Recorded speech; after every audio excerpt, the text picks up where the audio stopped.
The first women's liberation movement march was in March 1971. It was about the original 4 demands on the state that the women's movement had identified: abortion, childcare, equal pay, and equal educational opportunities. These demands have multiplied since then on sexuality, women's independence, housing, taxation, social security, and especially to include violence against women and girls, and including in situations of war. And this latter was the theme of yesterday's Million Women Rise March for International Women's Day.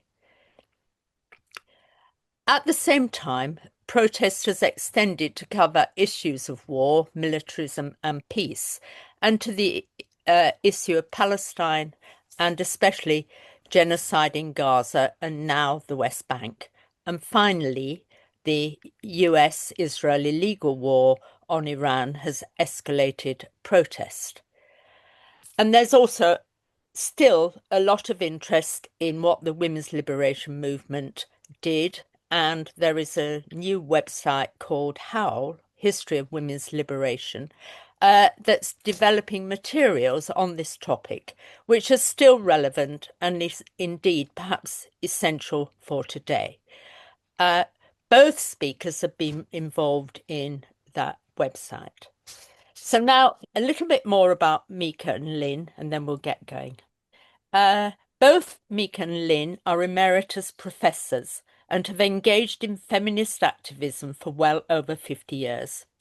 Lynne comes from Australia, arriving in London in the late 1960s, whilst Mica is the daughter of Austrian non-Jewish secular Jews who arrived in London as refugees in 1938, and she was then born shortly afterwards.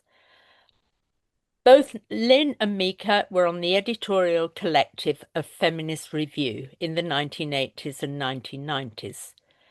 Both visited Israel with Jews for Justice for Palestinians in 2003 on a trip organised by the late Irene Bruegel and Richard Cooper. Since then, both have become active as Jewish socialist feminists, working for peace and justice for Palestinians, beginning with an end to Israel's occupation, always distressed by Israel's ever greater expansionist invasion of Palestinian territory, ethnic cleansing, and violence towards Palestinians. So tonight they're going to talk to each other and to us about two themes for tonight: becoming an activist and being a feminist, and being Jewish and its relevance to women's liberation or feminism. And this should lead us nicely into a discussion about issues of today. So let's start with you, Mica. Okay? Welcome. Okay. Well, I got the impression when you first asked us that what the objective was to sort of establish the links between feminism and the early women's movement and our politics today. And my first reaction was to say, well, there's not much. But what you've just unraveled and spoken about shows that there is a considerable amount. But I'm not going to talk about that, because I'm going to talk about the moment of the beginning, the roots of the women's liberation movement, and how different that was from the kind of politics that's going on today. And we may discuss later what the overlap is. So, it was about, the early women's movement was very embedded in a particular political climate and in people's personal situations. So the political climate at the time was definitely, the women's movement emerged from the New Left. And from the there was the Vietnam Solidarity Campaign, which was very relevant really today. But these were campaigns that were outside our immediate experience. They were on behalf of others, against the state, against capitalism, against imperialism, and so on. So Vietnam Solidarity, there was also the civil rights movement, very important in the United States. American radicals very much influenced what was going on here in those years. I mean, looking at everybody, I see that nearly all of us are of a certain age, so this is not new for you, but I'll just remind everybody. And there was an insurgency around the world, in France, famously, and so on, and the anti-apartheid movement, and very importantly, an overlap with the counterculture. So we'd started to talk about things like, in political terms, and there wasn't a great distinction, about things like sexuality and everyday life, because there were a lot of psychiatrists involved. It was really linked to the world, the beat culture, writings and bohemian art worlds, and so on. And but in all these movements that were absolutely vital and dynamic, women were completely marginalized, astonishingly so. And an example is there was a Dialectics of Liberation Congress in 1967.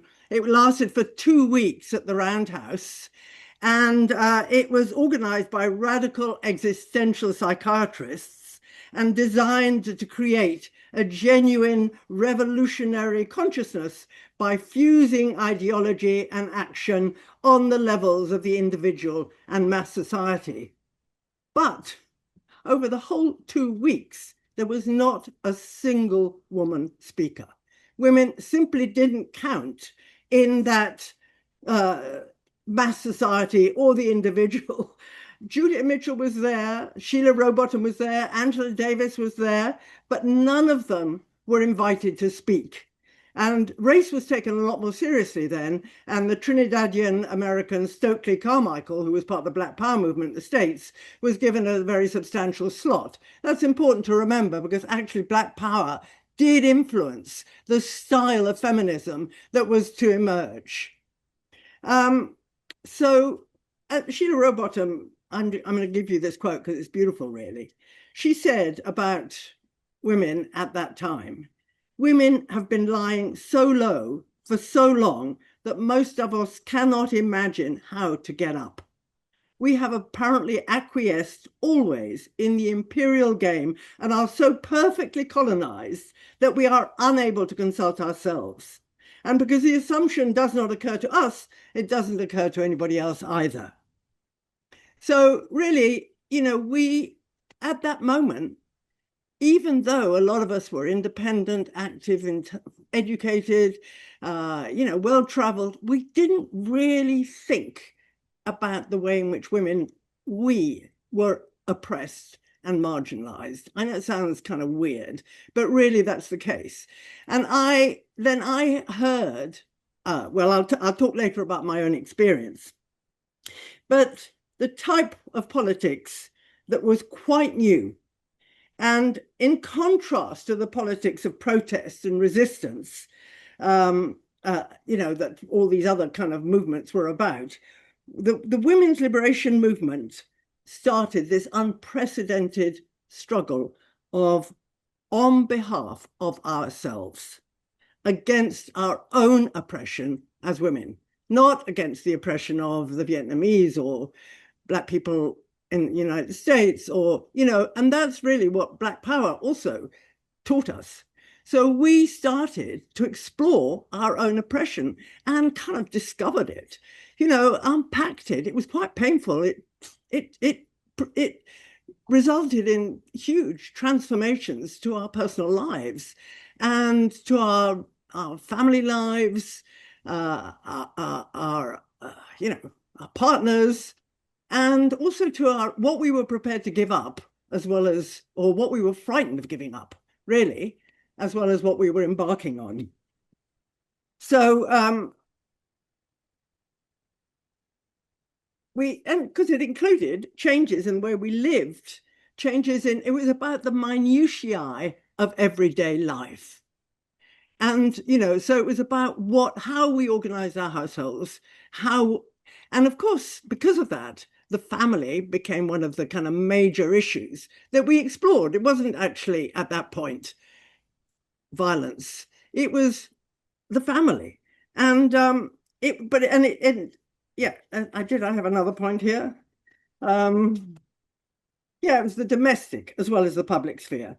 And of course, we did look at the domestic sphere, but we distinguished ourselves from the first wave of feminists who were, we thought, I mean, actually they were into much more, but at the time, what we knew about the first wave of feminists was that it was for the vote for equality in the public sphere. So what we were really focused on was everyday life in the home, in our personal relations.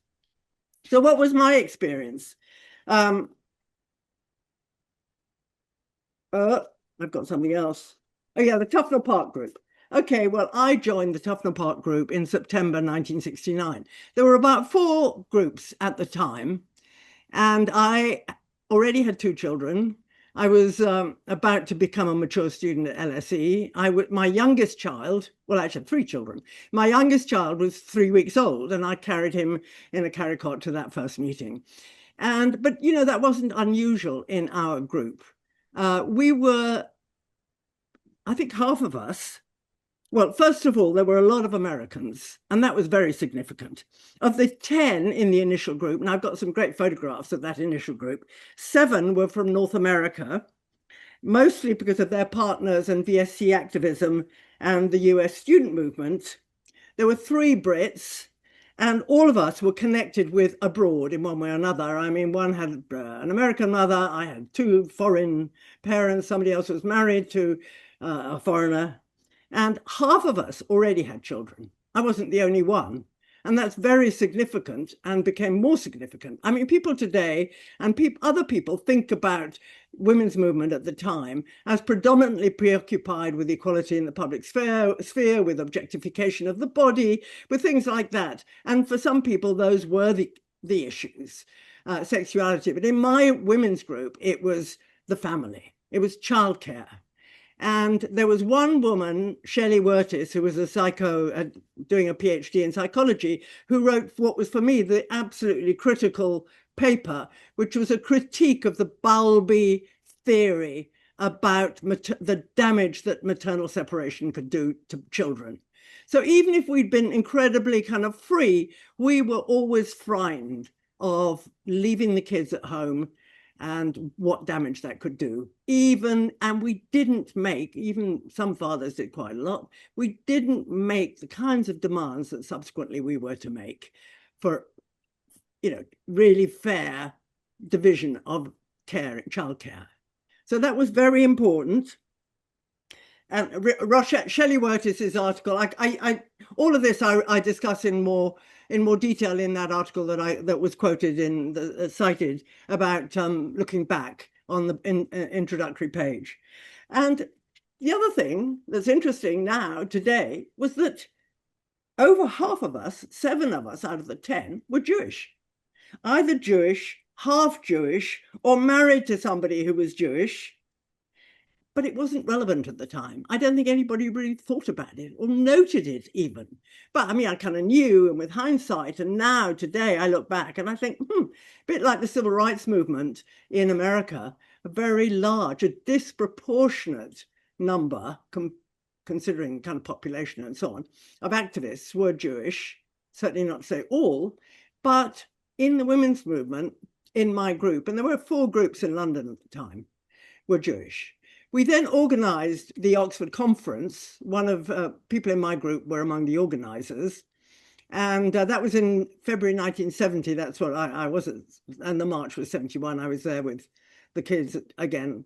But and I took one of my kids to the Oxford Conference and left 2 with my mother. It's also the kind of thing that we did, you know, mothers stepped in occasionally.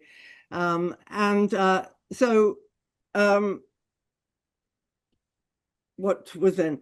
So yeah, and so the Oxford Conference was very important. And after the Oxford Conference, there were 600 women, and that was between 4 groups in women, feminist groups in 69, for women's liberation, must remember, women's liberation groups.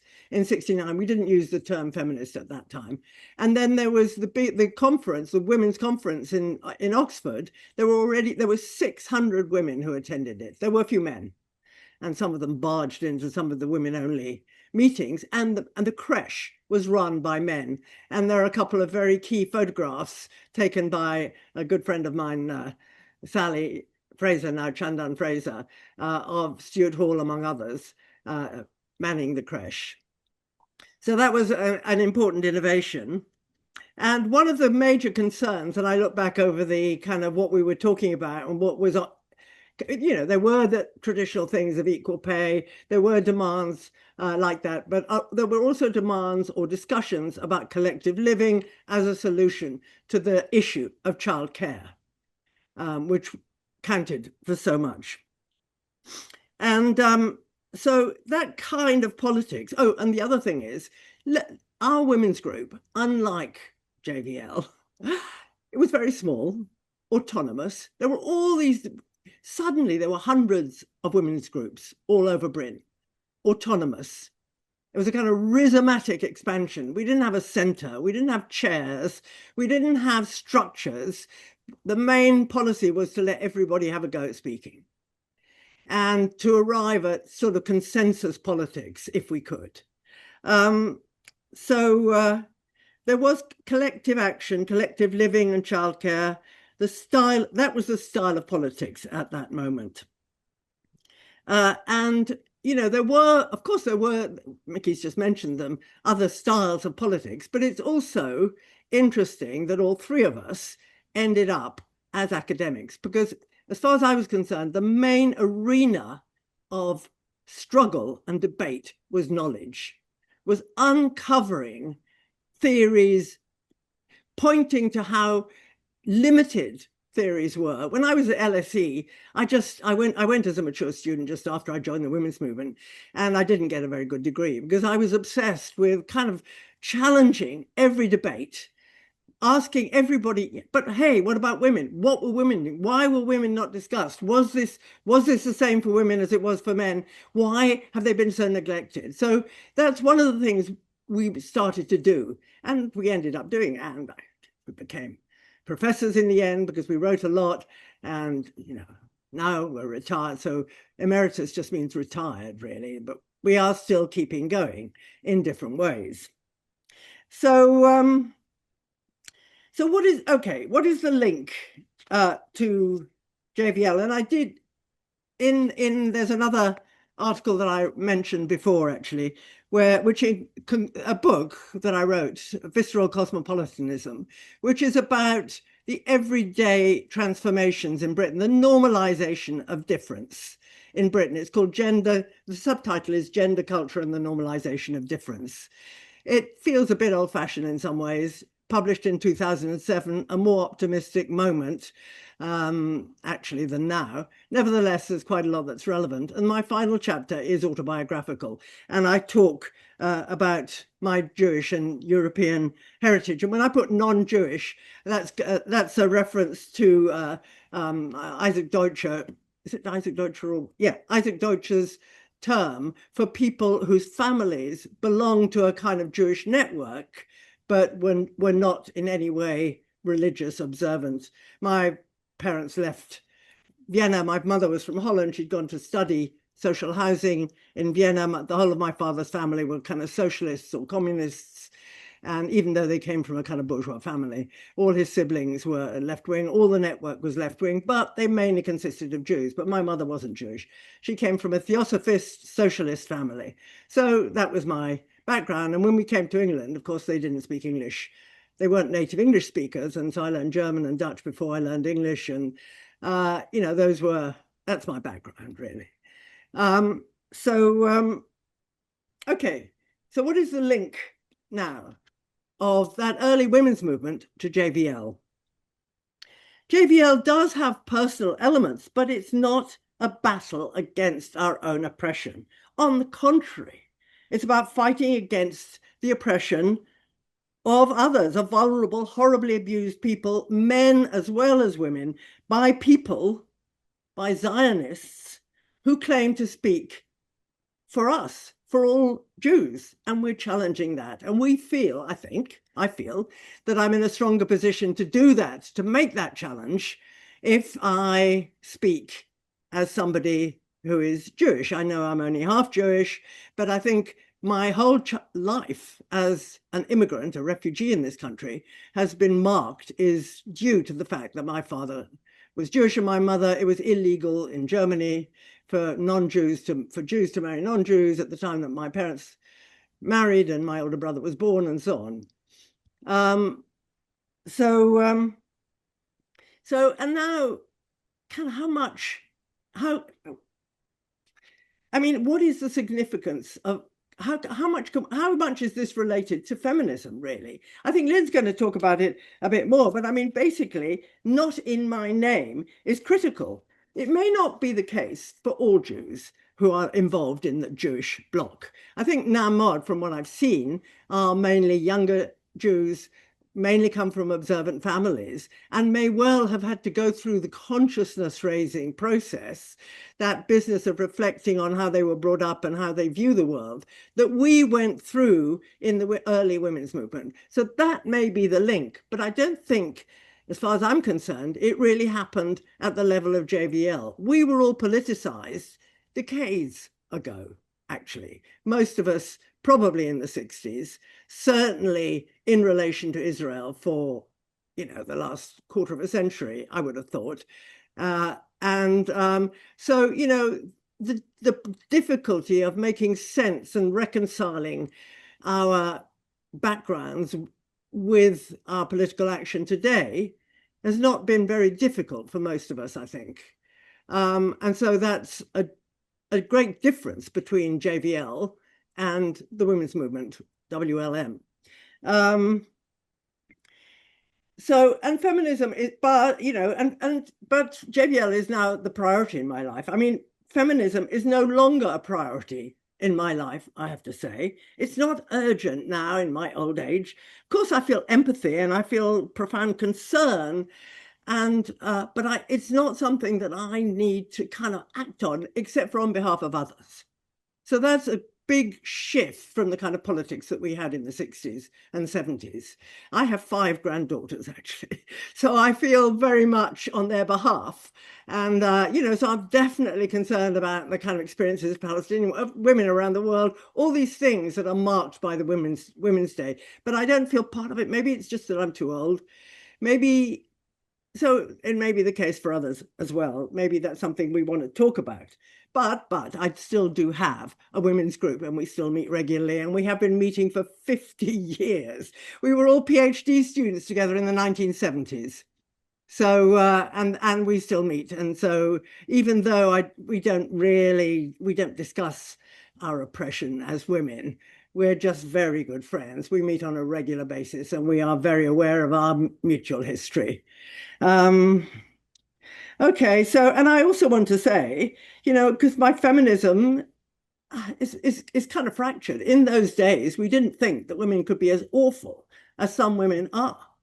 There's got, and the way, I mean, Lynne's just written a piece on neoliberalism and the way in which feminism has changed that came out today in Labour Hub that I thought was very good, because it talks about those transformations. But of course, today we have people like Daniela Weiss, we have people like Suella Braverman, we have and the people in America whose names I've forgotten at the moment, but they are really terribly violent and kind of aggressive, and things that we felt women were not going to kind of be like. We were going to be militant, but we weren't going to take on the worst aspects of masculinity. Have I spoken for too long? That's fine. Yes. No. Okay. All right. Well, let me see if there's one big question. Well, the question is, but, women may be awful, but there are still more men being really, really horrible. And so is there something about femininity, about being women, about empathy for others outside ourselves? Is there something special? But that's such a big question that that's really for another day. So that was something. So I just want to say finally, yes. what JVL has given me and what feminism gave me is a powerful sense of belonging, of solidarity, of being in the vanguard of political protest and change. I think JVL really is those things.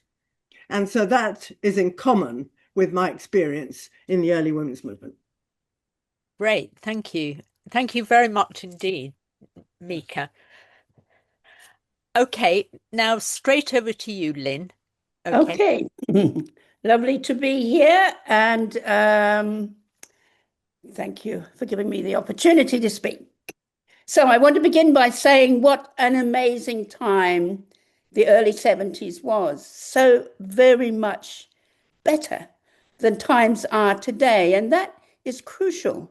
Of course, not better in every way, and not, as we're about to see, necessarily better for women, but it's really important to realize how much more hopeful those times were than now, and for us and our generation than for those growing up today.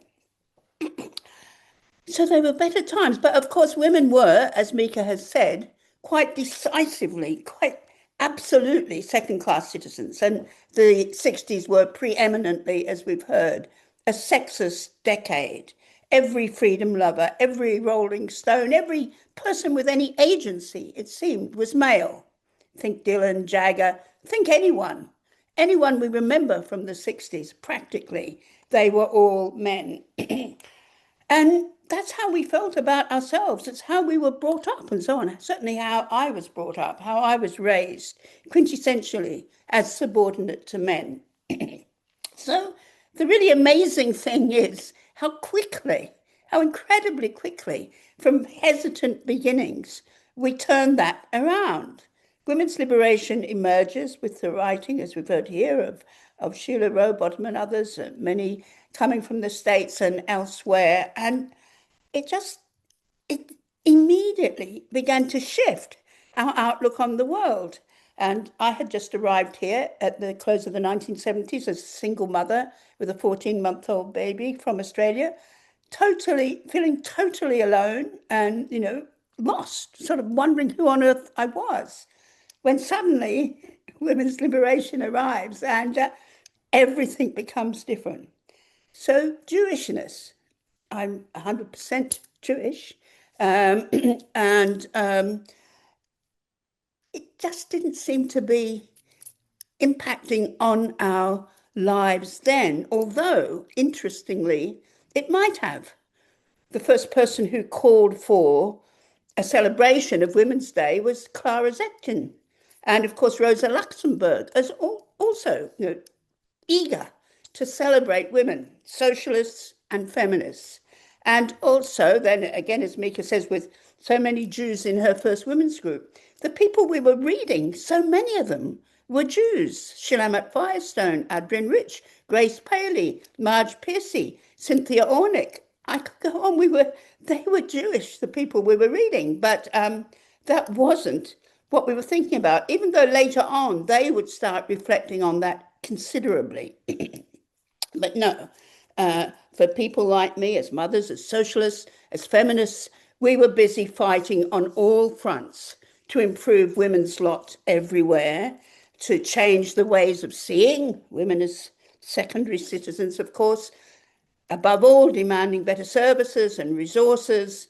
We were absolutely involved in community struggles on all fronts. And with that, there were certain victories. Our confidence grew. We were engaged in writing and, in local papers, in all sorts of things, which was building our confidence as writers, as people who could make their mark on the world. Or at least that was, I think, how a number of us were influenced by early women's liberation.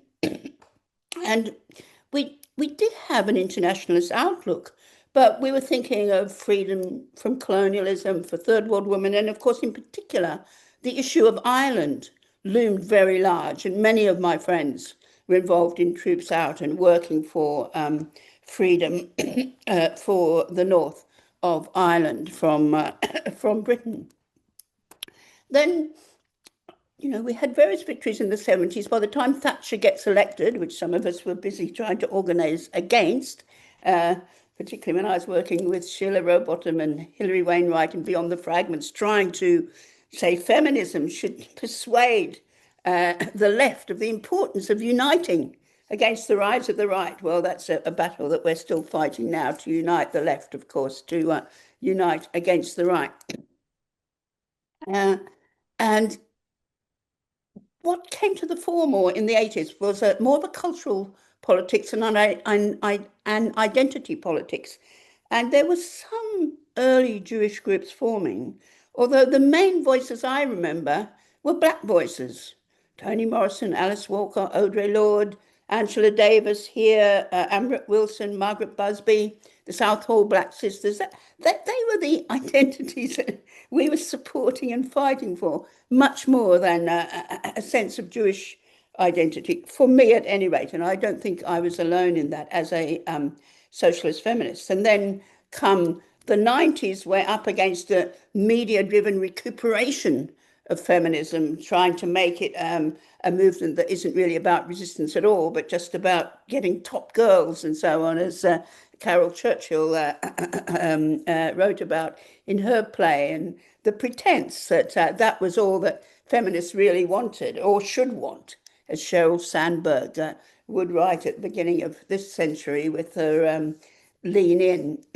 So, times were really changing and not so militant for a while within mainstream feminism. But of course, for us then, as Mica said, suddenly an altogether new issue emerges for us, concern with Israel, with the Second Intifada, with Irene Bruegel, who we sadly lost years ago. Irene Bruegel visiting Israel and Palestinian territory and returning to say, look, as Jewish feminists, we need to support Palestinian struggle. They need us. And so in 2001, she calls this meeting that becomes Jews for Justice for Palestinians. And every person at that meeting, apart from Richard Cooper, was a socialist feminist. She called on her fellow oral socialist feminists to attend that meeting. And so immediately we all became involved in that politics. And it was a crucial time because the more we learnt about the history of this formation of Israel, we learnt about the Nakba, and then we learned very quickly, and some of us, as Mica said, visited there with Jews for Justice for Palestinians. We quickly found out just the terrible level of oppression of native Palestinians, their freedom of movement curtailed, their overall rights curtailed, frequent violence, above all, obviously, in the West Bank and Gaza, which was occupied territory. So some of us also not only made friends with left Israelis who'd been working for peace for a very long time, but with certain Palestinians, the most memorable voice being Iyad Siraj from Gaza. And what a disastrous loss it was, Iyad Siraj dying so young, because we always thought of him as the king of Gaza, basically, and he was always working with those left Palestinians against the occupation. And he died even before the Israelis left Gaza, and Gaza becomes basically a prison camp. So long ago, all those decades ago, when Gaza begins to be a prison camp that its inhabitants can't move out of. And so, from then on, we're engaged. So all of us in Jewish struggles. I was in a whole slew of different Jewish groups, Jewish Voice for Liberation, Jewish Voice for JFP for liberation of Palestinians, but also then various American groups that started always reading Jewish Voice for Peace, and then ending up with what was Jewish Voice for Labor until we start to be thrown out, so we become Jewish Voice for Liberation. But at the same time, of course, I begin to think about my own Jewishness, and my own Jewishness is incredibly interesting for us here, particularly the idea that to criticize Israel is anti-Semitic. Oh no, very far from that. Many, many Jewish voices were involved in anti-Zionism from the start. And some of those voices were my grandfather and great-grandfather in Australia, where meetings were held on the possibility of forming a Jewish state in Israel. And these forebears of mine are very significant in Jewish life in Australia. My grandfather was very friendly with the Governor General of Australia, Sir Isaac Isaacs, who was Jewish, and with the chief rabbi of Australia at the time, Rabbi Cohen, and they all agreed. It would be a very bad thing to set up a Jewish state in Palestine. It would be unfair to the people who live there, unfair to the Muslims, unfair to the Christians. And so what my grandfather Alfred Harris wrote, and he was for 40 years editor of the Hebrew Standard in Australia, and what he wrote then was that to set up a Jewish state in Palestine would be unjust, dangerous to a degree, even cruel in its inevitable consequences, and after all, unattainable. Well, tragically, he was proved right in everything he said, apart from that last crucial point, because come the Holocaust and Jews of Europe needing to find somewhere to be, and that was beginning. I think my grandfather died in the early 1940s, so he was already working with other Jews in Australia and elsewhere to try and find a safe space for Jews to go.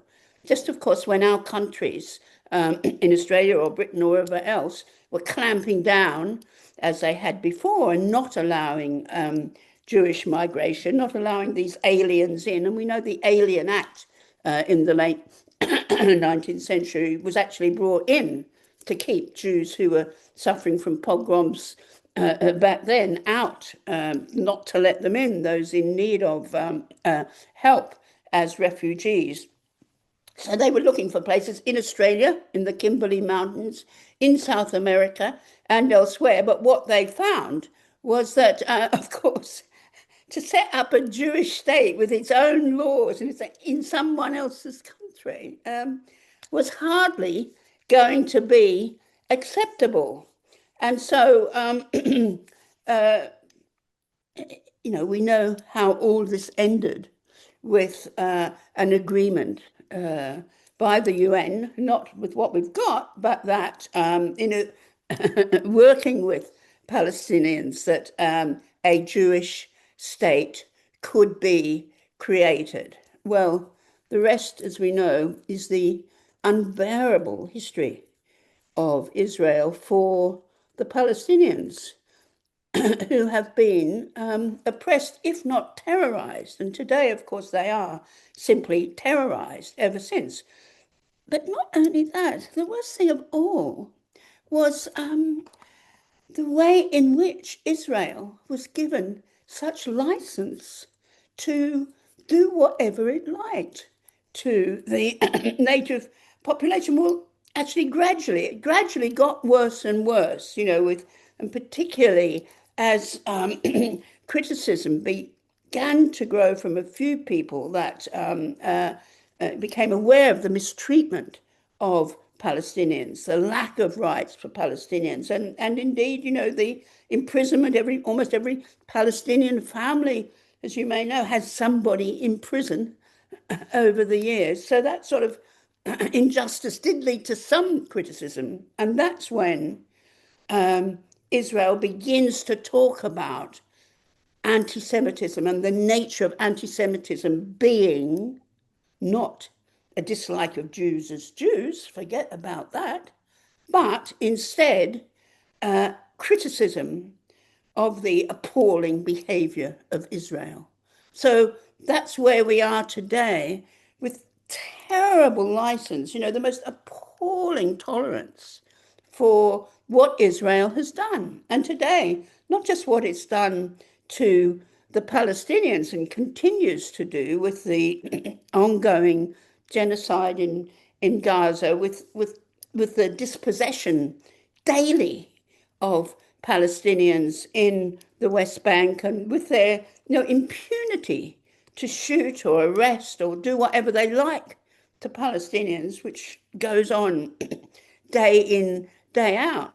But now, actually, it seems Israel is allowed to do whatever it likes in attacking and murdering its neighbors. And so with Trump there, we're in a situation in which Israel just seems to be the preeminent bully of the world, licensed to just go bombing and killing its neighbors.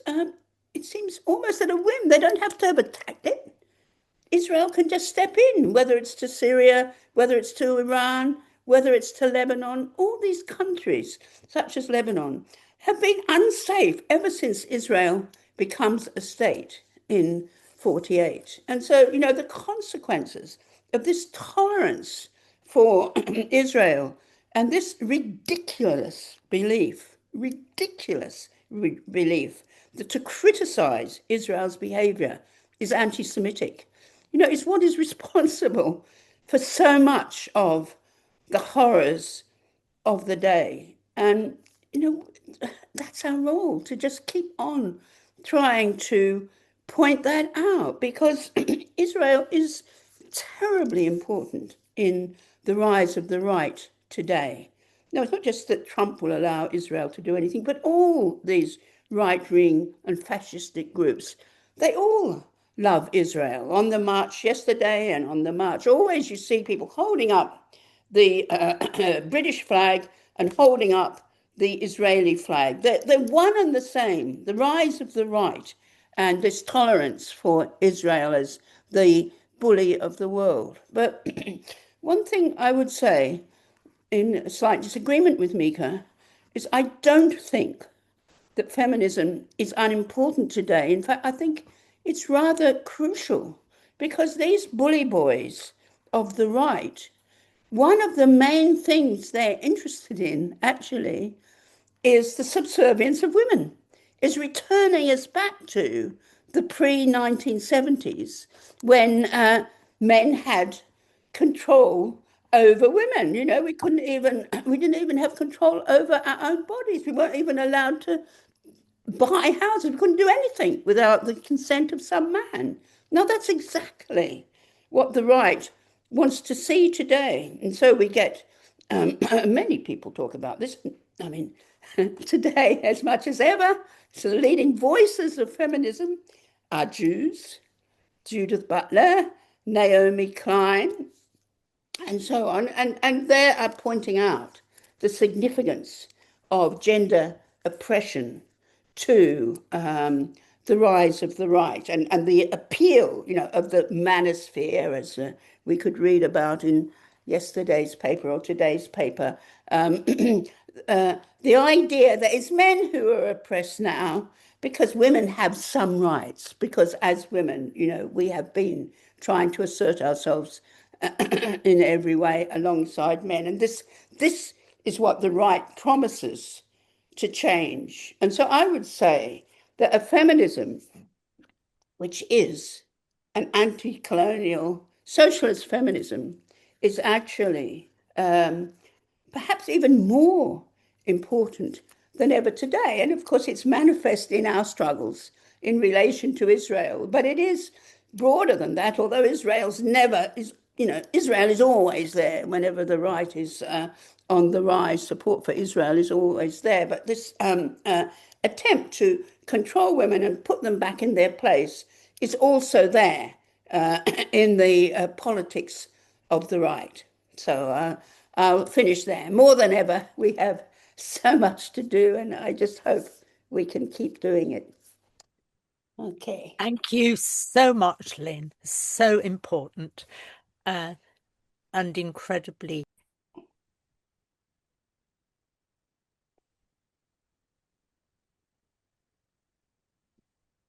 You've muted yourself, Mickey.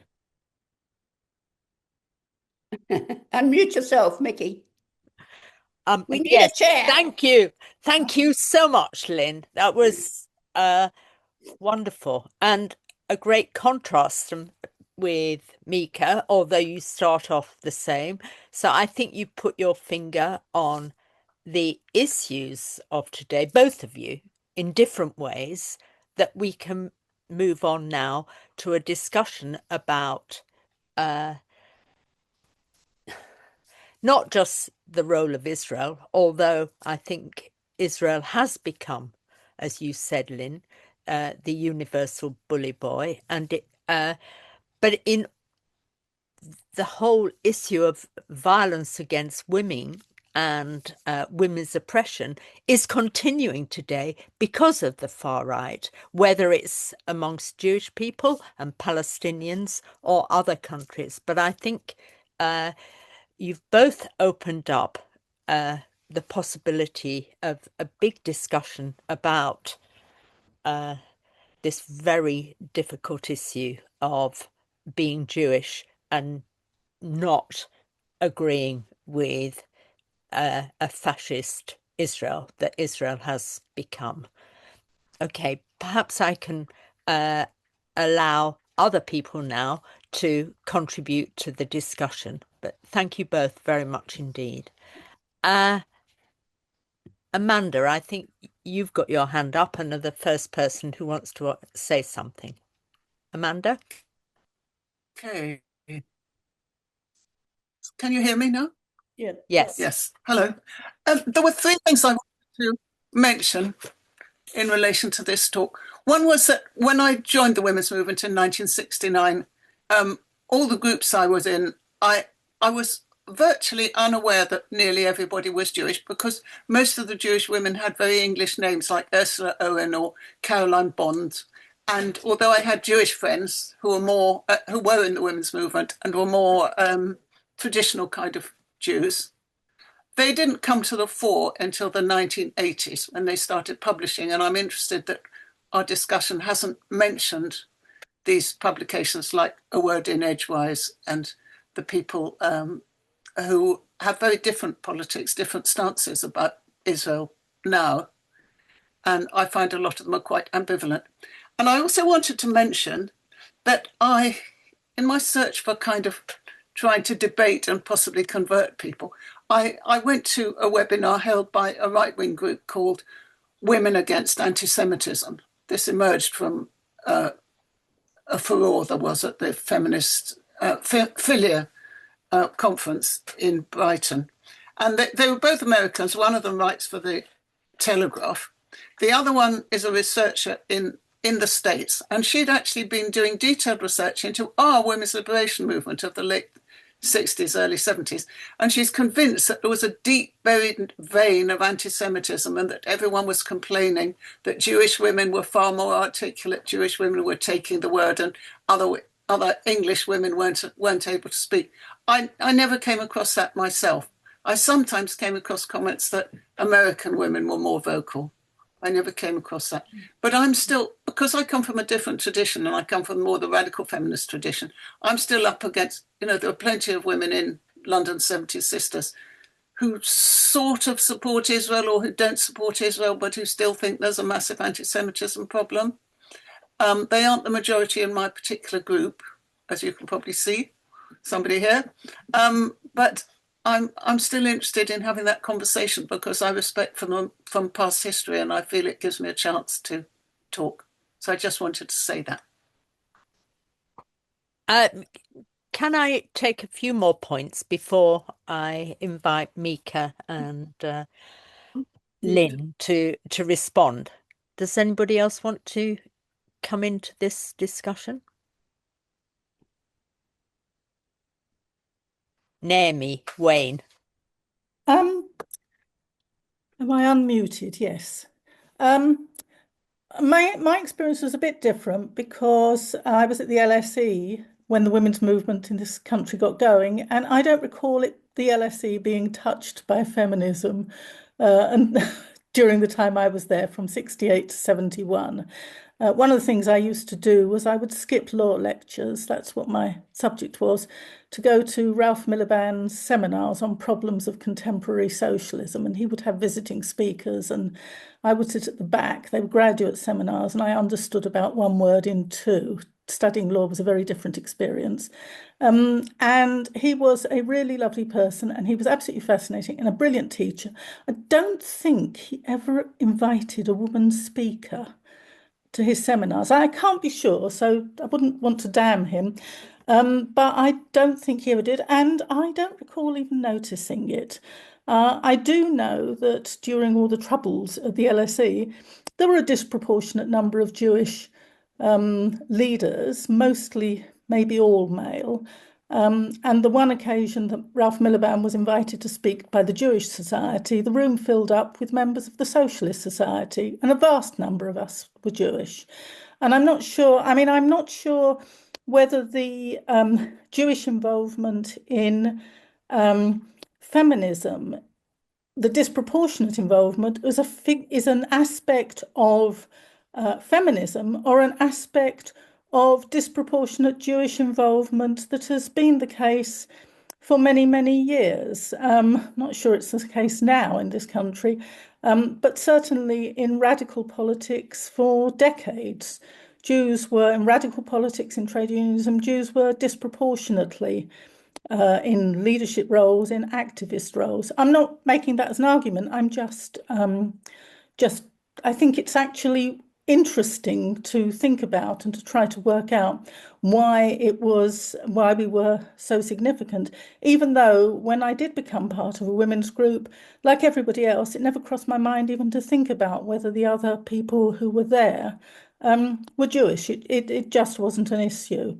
And my involvement in the women's movement in this country was also very different from Mica's and Lynne's, because I got involved when I went to do research in Cambridge, and there was no women's group in the university, so I joined the City Group. And the City Group was made up of older women who'd either gone to the university and stayed in the city, or who'd married men who were involved in the universities and that's why they were there. And they had extensive experience of unhappy marriage, of problems with childcare, lots of issues about which I knew nothing. And I used to sit there in bewilderment listening and, to discussion that I actually didn't understand a lot of the time. But I will forever remain grateful to those women. And one of the things that we did was we set up the first women's studies course, as far as I'm aware, in this country. And rather sadly, when I went looking on the Cambridge University website to see if it still existed, what I discovered was a substantial organisation. It was a department, I don't know what you would call it, where of gender studies. What it was obviously intellectually much more sophisticated than the sort of thing we had set up, which was recognised by the university. It was part of a degree, but it wasn't. It didn't look to me as if there was anything radical about it, and I don't know anything about sex or gender studies now, whether that's a common feature, that there's been a sort of academic co-option. The other thing I wanted to say is I then moved to Ireland, and when I think about it, again, it wasn't something I did think about this at the time. The women's movement there was very different, and I don't think people would be, I think you should be interested, but I'm not going to take up time describing why it was different. But my involvement there was essentially in trade union work. And when I think about it, of the group of women that I was part of, the organisation that I set up with a couple of others, the three of us who set up the organisation were all foreigners. I came from here, the other two were American. One of the Americans was Jewish, the other one had grown up in a part of Chicago where everyone was either Irish or Italian or Jewish. And she could tell Jewish jokes with the best of them, and I knew there wasn't a shred of anti-Semitism in any of it. But when I look back on it, there were plenty of absolutely terrific Irish women involved in what we were doing, but the people who actually set up, who inspired a particular area of activity, trying to get women involved in trade unions, and to fight for equal pay and against sex discrimination, we were all foreigners. And again, I wonder whether there is some element of outsideness that was involved in the sort of involvement that we took part in, which I think, in fact, if you think about it, both Mica and Lynne actually did describe a sort of outsideness. Leah, would you like to come in now? Yeah, I just wanted to say a couple of things. One, my experience is very different, and I don't know if just being those few years younger makes a difference. I mean, I'm still an old woman at 71, nearly 72, but I was a very committed socialist from, I don't know, stupidly young age. And I think the things that really woke me up were things like the civil rights movement. And I grew up in Southall, which I think Lynne mentioned, the Southall Black Sisters, which was a little after I'd moved out of Southall. So race equality was very dominant for me. And in some ways, I was naively assumed that when we had socialism, we wouldn't have to worry about, we would automatically get equality for women. Yes. And I learned the hard way that that's hardly the case. But it's interesting to think about different experiences. And but I do find it interesting that so many, when I in my socialist studies, Rosa Luxemburg and Emma Goldman, for example, to find that they were Jewish pioneers. So I just think that's an interesting difference. And I'd be interested to know to hear more from Mica and from Lynne about now, because I feel, I don't know if, I was a community worker at one point, and we did a lot of work about, girls' youth groups and things like that. And the boys just didn't understand it. They were just angry. Of course, even then, and I'm talking about the 70s and 80s, just felt like they were missing out because they couldn't have youth club 5 nights a week. Those were the days, but only 4 nights a week. And did we give enough attention to actually supporting boys and young men and older men to see the benefits of giving up some of the oppression, the oppressive demands on men? Did we do enough? And was it our job to do it? But I find this very, very interesting. But I think we're in a very, very bad place now.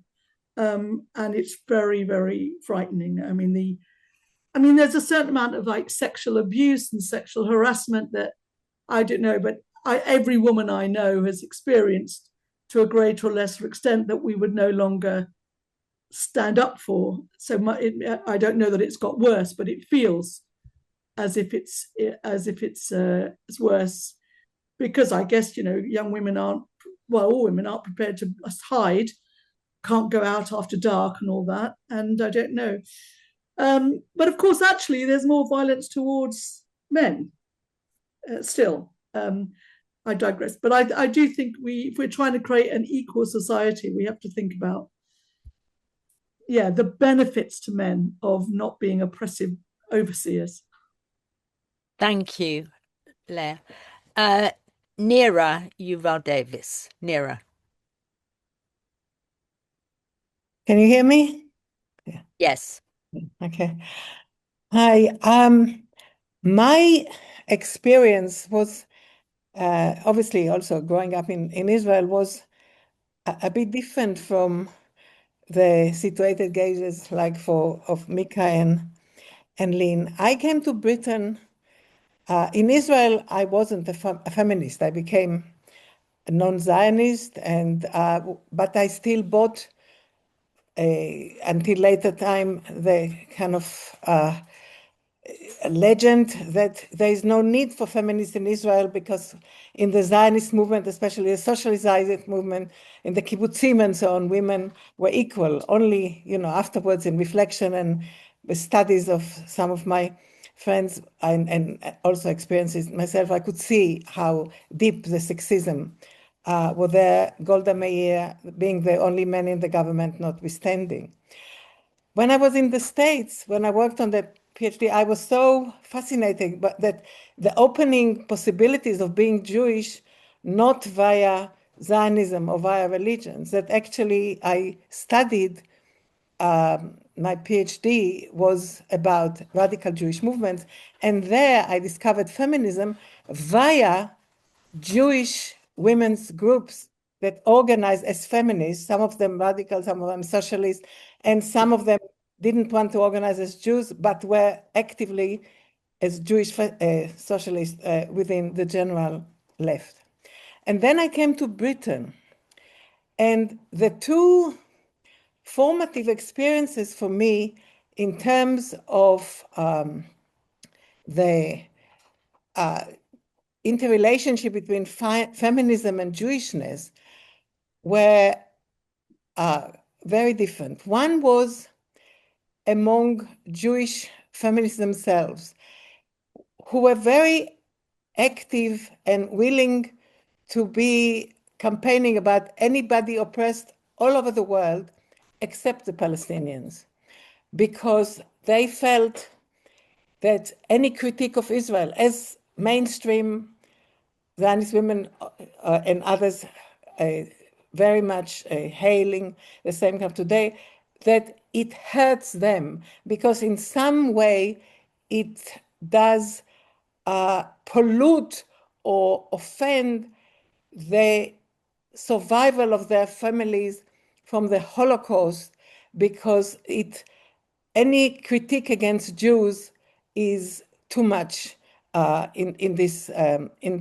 respect. And although in complete rational security, they could see what is happening in Israel and occupation of the land, and then of course the 82 war in Lebanon brought the things to a front, but they were not being able to bear it. And there was a whole kind of fight against spare rib, because some of us anti-Zionist Israeli feminists critiqued Israel about this, and spare rib blocked all the letters of Jewish feminists who were so offended about that. Finally, I kind of published there an article that allowed me talking about racism, anti-Semitism, Zionism, anti-Semitism, and the struggle against racism.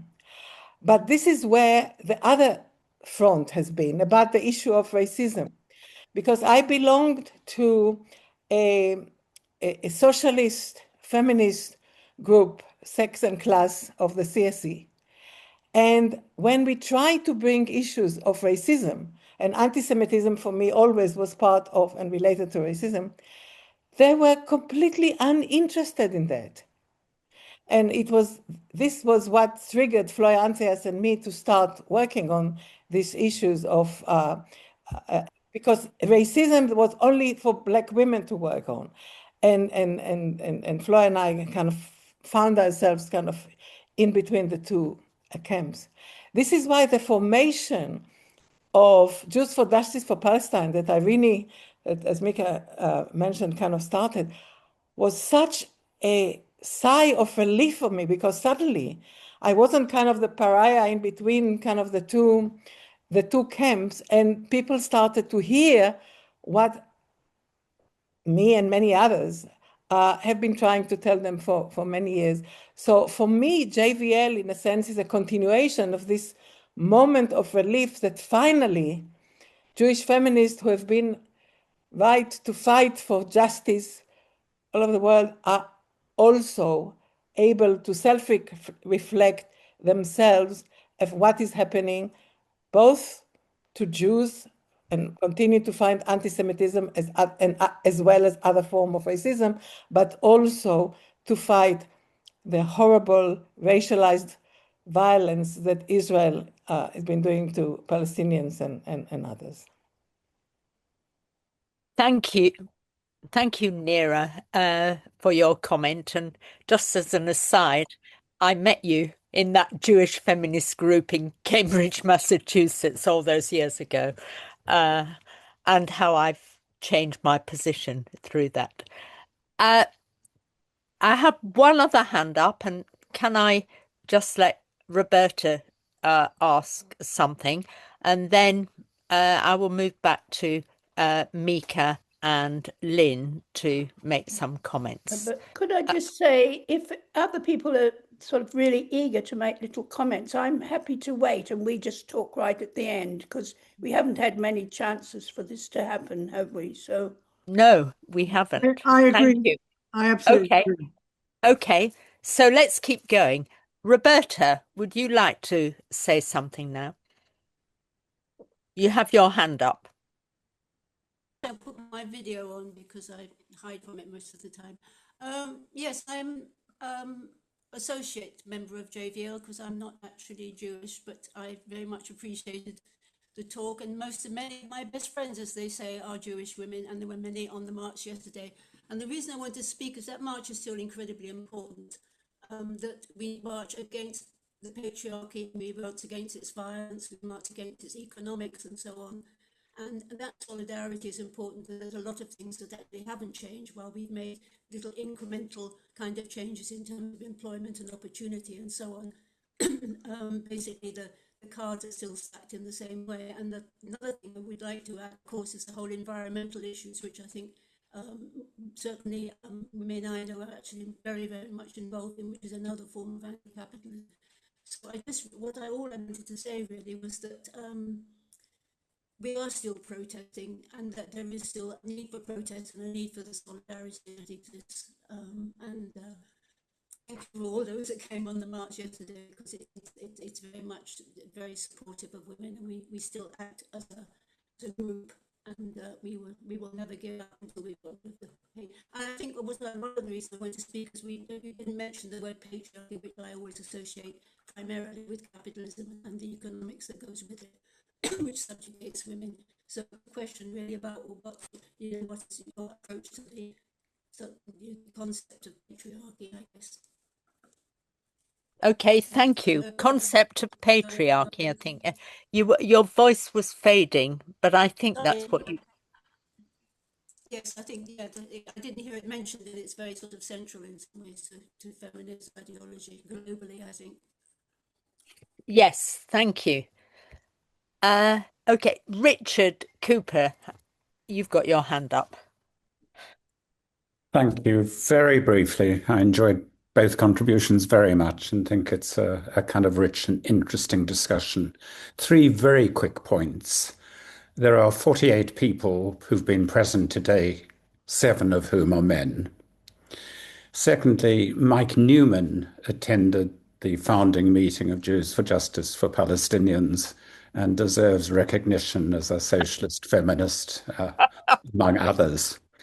And thirdly, and crucially, I think the point made in many ways by a number of speakers about outsideness, I think is terribly important, that Jews in the post-war period, here and elsewhere, were outsiders in the societies they were living in. Observing from the outside, I think, enabled the development of a critical consciousness that was just harder for people who were integrated into those societies. It's not an absolute rule, but I think there's a lot to be explored there. The point Mica made about the American civil rights movement. I think a third of the white people who went south with the freedom writers were Jewish. None of them made anything of it at all in their memoirs of their involvement in the civil rights movement. And I think that's clearly true elsewhere. Jews in South Africa and the trade union movement and so on, crucially important in the 30s, in the radical left movements, in the Communist Party and elsewhere. And there is some interesting work done on this, but I think it's kind of important for reflecting on the issues of when people turn looking inwards and, criticizing the conditions of their own oppression. What is it that enables people to do that? Because as Mica pointed out in that quote from Sheila Rowbottom, you are so oppressed, you are so not able to see because it just isn't visible to anyone in the society. And somehow the Jewish standing on the edge of societies, being in and out of societies, being rejected by societies, and they're not the only group. And their critiques are not always radical. I always think of Ayn Rand, the American radical Jew from Russia. It wasn't just Emma Goldman. You had people on the far right as well as on the far left. But somehow the outsideness seems to be a crucial factor worth dwelling on. Thanks. Thank you. Has anybody else want to make a contribution? Marion, I think you've got your hand up. Yes, sorry, I couldn't see you before. They're not appearing at the top of my screen. Actually, I didn't have my hand up. I was just saying kind of thank you clap to Richard because it was I just maybe just say something about there's so many things that I'm not a member of JVL, and it was Charlotte Williams that invited me and sent me the link to this session today, and I'm absolutely riveted really about it all. Charlotte and I belong to a Brighton Jews Against the Occupation group, some of whom are in now modern, some of whom are not. And I've really only become politicized in recent years.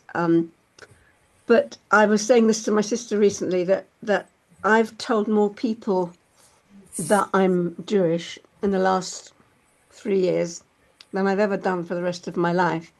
I didn't even know who was Jewish. I sing in a big big choir we rehearse in Lewis. There's about 5 or 6 Jewish people in it. I've been in this choir for 15 years, but I've only known which one's Jewish in the last couple of years because we've somehow found a way of talking about what's happening in Israel and Palestine. And I've been questioning my Jewish identity for in a way that I haven't done all my life. And we're having a big family problem at the moment about how and whether we're going to celebrate Passover this year. And it's very destabilizing. But I just wanted to it was when one of you in the last few minutes have said something like the women that you knew were in your women's groups and your women's liberation groups, and it was the same with me in London in the 70s. We all had English names, my surname is Adler, so it kind of rang some kind of bells, but other people you couldn't tell by people's names whether they were Jewish or not, and you just didn't ask. It wasn't on the radar. I wonder if that person's Jewish, or I wonder if that person isn't Jewish. But it is now very much on the radar for a lot of us, I think. I'm sorry, it's a few random thoughts. I hadn't really got my hand up, but thank you. Okay, thank you. There are 2 other people 3 others got their hands up, and I'm aware that time is passing. So can you each speak for just 1 minute to give the 3 others are Carol Vincent, then Poppy, and then Tony Booth. Did you have your hand up or have you disappeared? And Sylvia Finzi. So 4 other people, sorry. So Carol first, then Poppy, then Tony, then Sylvia. And then we'll go back to Mica and Lynne. Thank you. Carol. Good evening, everyone, and thanks for putting on this seminar. I found them really interesting. Well, I was born in East London, in fact, lived in Brick Lane, with a father who was a Stepney man, but I had older brothers. And basically, I think I have always been a feminist due to my father's background in terms of being at Cable Street and fighting as a working class man, my mum being in the rag trade and so on, and kind of you just had to get on with it. And, you know, I did the jobs that my brothers did as well. So there was no mucking about. And I then, we were moved out of the East End as part of slum clearance, post-war slum clearance in the early 60s. And I ended up in Essex, which was all white. And I happened to say I was Jewish at the primary school when I eventually got there, as a 6-year-old, actually, that I was Jewish. And they would all say, "What's that then?" And then one of the mothers said to my mum one day, "You don't want to let too many people know you're Jewish." And she said, "Why not?" "Oh, they're a bit funny round here." And we never really got to the bottom of what that meant.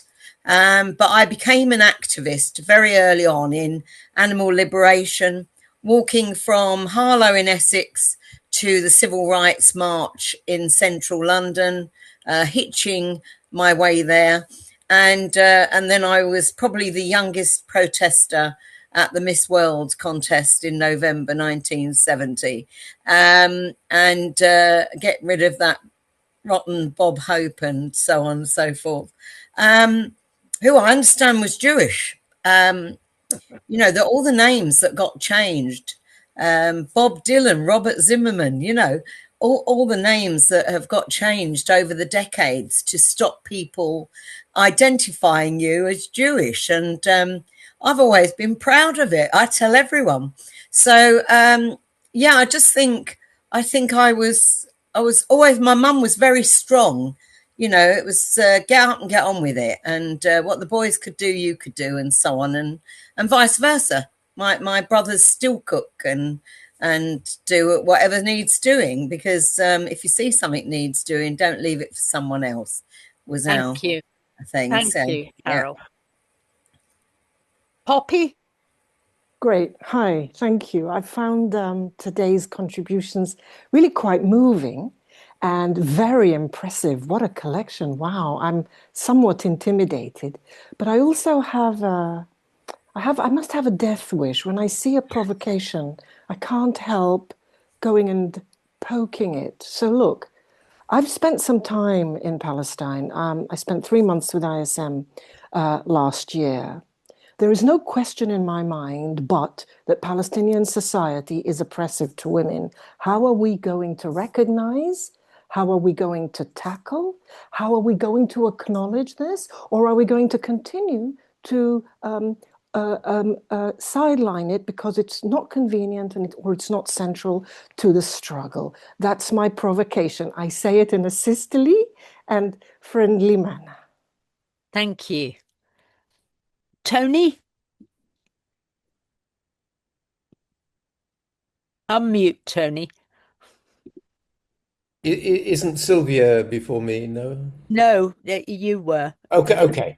Right. Well, maybe this is with Poppy's and what I'm about to say, maybe it's a call for another session, because my question was about the way in which military conflict always involves violence against women and a rise in domestic violence amongst families of fighters. And that, it seems to me, is an important issue that I would be interested in. What were 2 brilliant presentations, I have to say, really enjoyable, and thank you. Thanks. Thank you. Sylvia? It's really just a very brief question, because I'm coming from a point of ignorance, but I have an impression that although, particularly in Orthodoxy, Jewish women are as suppressed, have been as suppressed as others, there's more respect for them. Their role has been more honoured, of bringing up the children and running the household has been acknowledged as an important part of life.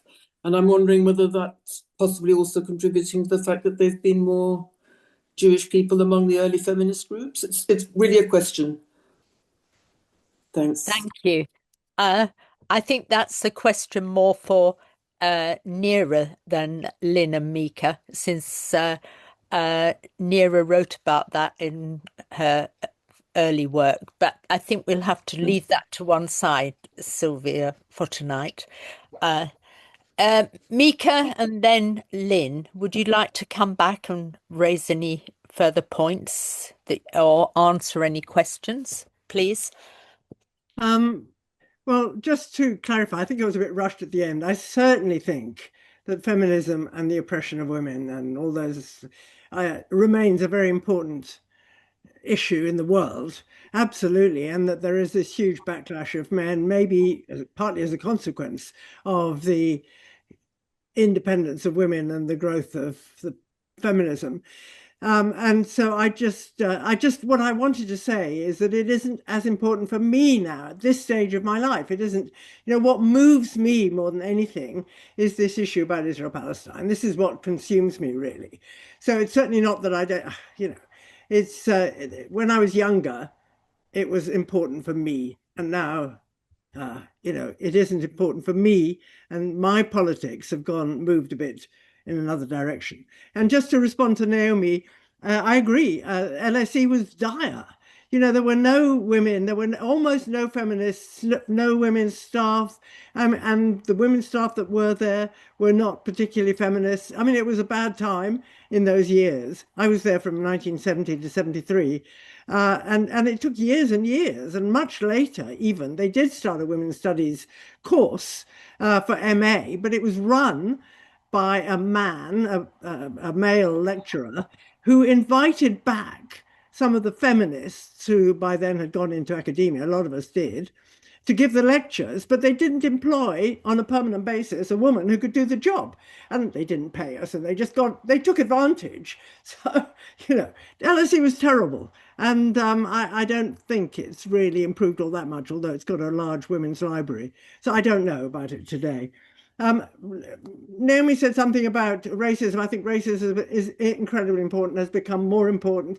And well, everybody's really spoken about that, how in some ways a lot of Jewish radicals have been at the forefront. I think a lot of us, in our personal relations as well, and that's really what my book, Cosmopolitanism, Visceral Cosmopolitanism, is about, have ended up having personal relationships, marriages with people of non-white people. I have 3 mixed race kids, but I'm certainly not the only one and among us. And I think, but that's a very complicated, different kind of moment and something to discuss, but it's just mentioning it. So yes, I think, and thank you everybody for your contributions. I mean, it's been a really interesting session and certainly can't address all of them. So thank you. Thank you very much, Mica, for your contribution and stimulating such a discussion. And now, but we'll thank you both when Lynne has responded too. Right. I was hoping to respond to everyone, but there's not time. I mean, of course, there was some anti-Semitism in women's liberation. There's always some anti-Semitism everywhere, but just some, and there's a lot of other things going on as well. One thing which I found the question, did we try to change men? Well, actually, some of us did. I even wrote about it, and it does link to Tony's question about violence and how do we tackle that. So hopefully we might have another session on that, I'd have thought.